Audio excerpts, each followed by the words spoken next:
So, you're stuck at home uh, because of the coronavirus. Uh, Maybe you're currently unemployed because of the whole situation, or maybe you're working from home. I don't know. Um, but you're stuck at home. Maybe your country or your state is on full lockdown, or maybe you're just home because you're trying to be cautious. And there's this idleness that comes from being at home all day with pretty much nothing else to do than just sit around, watch TV, or being on the internet. And there's another problem. You're an addict. And if you're an addict, you know that idleness helps with relapse. So that's not a good thing. Maybe you're sitting at home and you're worried that this idleness and this social distancing, that comes from this whole issue with the coronavirus might trigger a relapse for you. So what do you do? I'd like to share some. Okay, so there are 3 planes right now.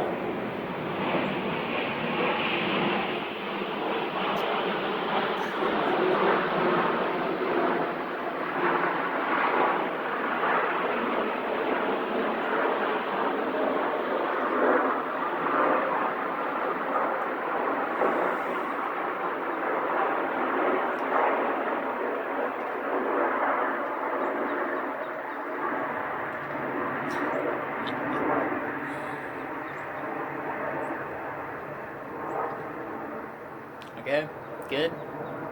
We're good. Okay, I think we're good. So you're home and you're worried that maybe you'll relapse because of all the stress that this whole thing with the coronavirus is causing you, and maybe from the idleness that comes from being isolated and socially distant. Um, so I'd like to share with you a few tips that I think that might help you um, overcome um, your stress and your worry, and that will help you stay in control of your life and subdue your addiction. So, if you are afraid of relapse, um, one of the first things that you should do is to talk to your family and friends about your addiction. And maybe you're thinking, well, I've already done that. Maybe you've been to rehab, and your family and your friends, they knew about your problem, but uh, talk to them again. You know, it'll help to tell them how this whole situation is affecting you, how all the stress and the social distancing, the isolation, being locked in your house, not being able to go to work, maybe the stress from being actually unemployed and not being able to uh, provide for your family and yourself is getting to you. And so it is important that you talk to your family about this and explain to them how it's making you feel, and that you're afraid that it might affect you enough uh, to drive you to a relapse. It's very important that if you have family and friends that uh, live with you or that are close by, and they're aware of your problem, that they know what's going on so that they might help you. Make them conscious about your problem, about your addiction. If you haven't talked to them yet, then this is a very good time to make them aware of your situation, of your illness, so that they might help you in this time of great stress. So talk to them about it. Second thing you can do is make a list of known triggers and place them in strategic places around the house, uh, places that they themselves could be a trigger. Maybe, I don't know, maybe you're an alcoholic and you live with somebody who drinks beer, and so you have beer um, in your fridge. So put a list of your possible triggers. They might be words that, you know, during a conversation they might trigger um, a craving for the object of your addiction. So put them on the fridge, uh, put them on, you know, following the same example. If you're an alcoholic and you live with somebody who drinks alcohol, and maybe you have like a mini bar at your house, I don't know, put that list on there. So if you come close to that place, then you can see the list. Um, if you are, for example, addicted to, I don't know, pornography, you know, put a list on the table where you usually use your computer, or put them in a bathroom, in your room, places where you think that might trigger you, and you know, the list should have, like I said, maybe words, phrases, you know, topics, as well, topics of conversation, uh, maybe the names of songs, or the names of movies and TV shows that might have certain uh, topics or deal with certain issues that might be a trigger for you. You know what you're addicted to, so uh, you should know what your triggers are. So make a list and put them in places around the house where you have access to them, where they're visible to you and to people that live with you, so they are aware and constantly conscious uh, to avoid those topics, those words, those that music, this TV or whatever. Um, Maybe even names of people that you know that engage in practices that may be a trigger for you. So you can put that there as well, and you know, so you don't maybe call that person when you get bored and say, hey, let's text this person or call them. Uh, so try to avoid that as well.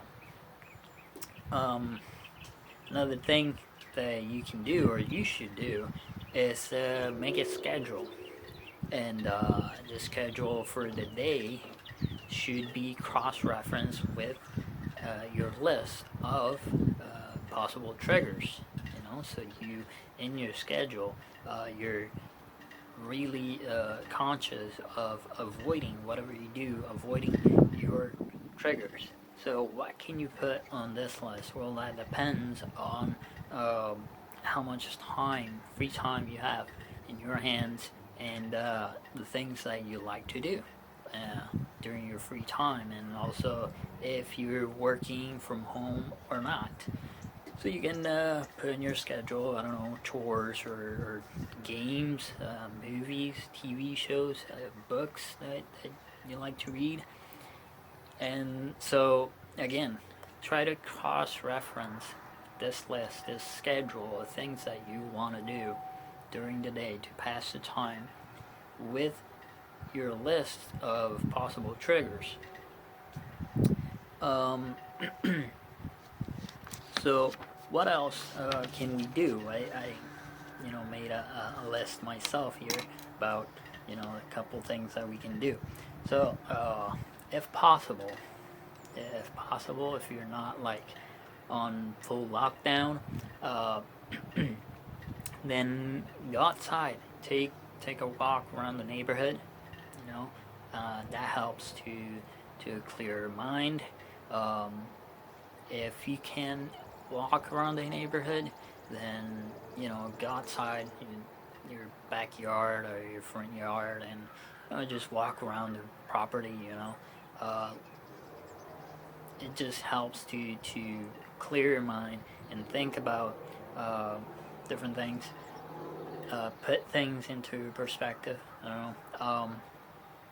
And also moving and exercising is a very good stress reliever. So the idea is to keep your mind busy at all times, because addiction will feed off idleness. So you're trying to avoid being idle, being lazy, not doing anything. If you're addicted to pornography, try to reduce your time, the time that you spend online. Try to reduce it as much as possible.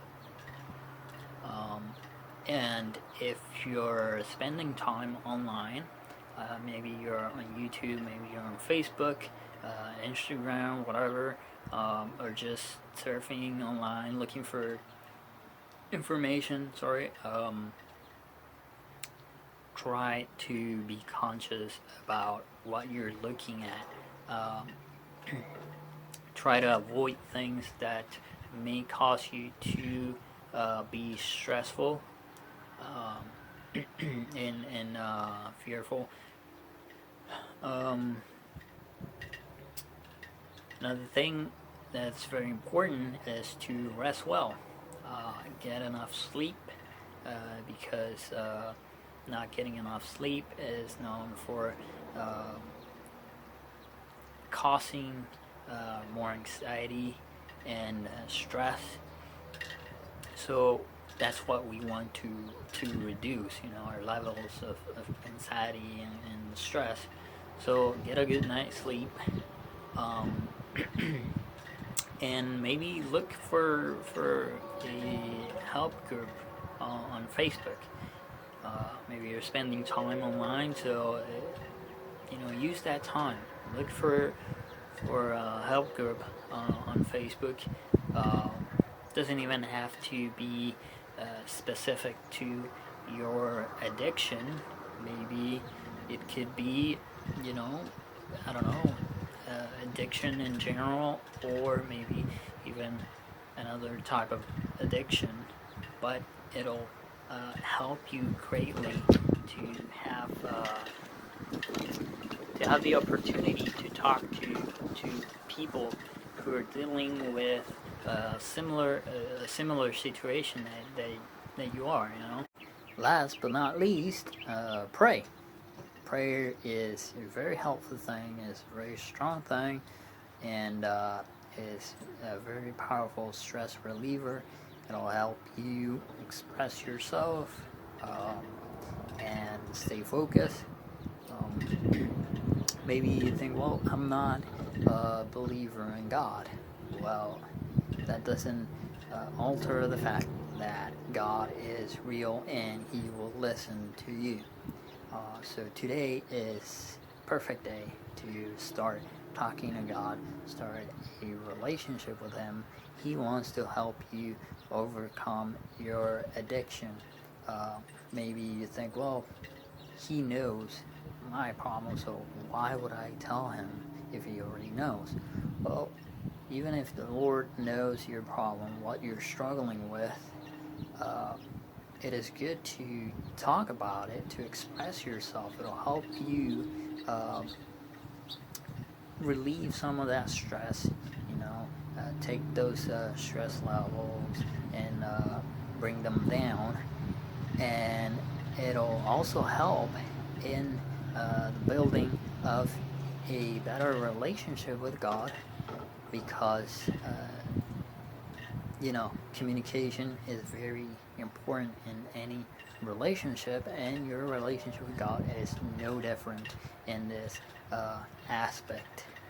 So I want to share with you some scripture that I think will give you some peace of mind, some hope, and it's in 1 Corinthians 10:13.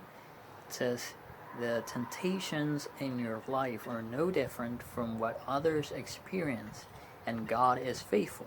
He will not allow the temptation to be more than you can stand. When you're tempted, He will show you a way so you can endure." So the Lord does want to help you with what you're struggling with. The Lord wants to help you subdue your addiction, take control of your life. He will show you a way out. He will help you out of this situation. So don't let go of that. And remember, try as much as you can to bring those stress levels down. Make a list of possible triggers. Make a schedule for the day to stay focused and avoid those triggers. Talk to people about your problem. Make them aware and conscious so they can help you. Try to help others as well. That will help you stay focused in recovery and stay strong. Exercise. Try to keep busy. Do something. I mean, make art. I don't know. Read a book. Try as much as you can to stay occupied, to focus your mind, because idleness is not your friend in all this. And as well, watch out for the coronavirus, because that's a whole other problem. So anyways, if you like this video, give it a like, share it with your friends and family and social media, and subscribe for more content to come. God bless you and have a nice day.